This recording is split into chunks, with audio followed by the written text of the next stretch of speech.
Hey, I'm Mike Gross, and this is Nittany Next. You may have heard Penn State beat Ohio State somehow, some way on Saturday in what was a spectacular finish.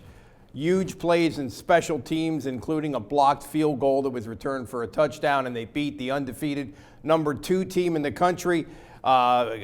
Game changer, program changer, all that stuff going forward. And although you're not going to depend on huge plays in the special teams to win all the time, I do think there was evidence on Saturday that Penn State is making some progress, especially on the line of scrimmage up front. Their defensive line really dominated Ohio State in that last series when Ohio State was desperately trying to put something together to get back in it. So anyway, the news was fabulous from Happy Valley last weekend. This week, it's a little bit less electric a matchup. It's Purdue at fabulous West Lafayette, Indiana. Purdue is really struggling as a program. They fired their coach about a week and a half ago. They're working with an interim guy now who was the wide receivers coach.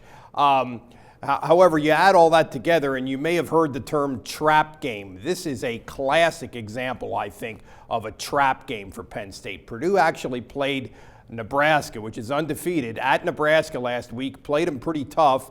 It was tied at halftime. Penn State will go from this super energized atmosphere last week to what is probably going to be a pretty dull, energy-free atmosphere where they're going to have to create their own juice this week.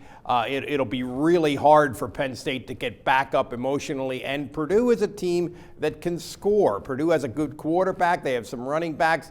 I think they're probably a little bit better than their record. I'm not trying to sell you that Purdue is great, but this is a trap game, and it's going to be very interesting to see how Penn State responds to, for the first time in a long time, having a target on their back a little bit and having to play as kind of not the underdog or certainly an overwhelming favorite on the road. We'll see how that works, and you can follow all of our Penn State coverage on Lancaster Online, Facebook, and Twitter.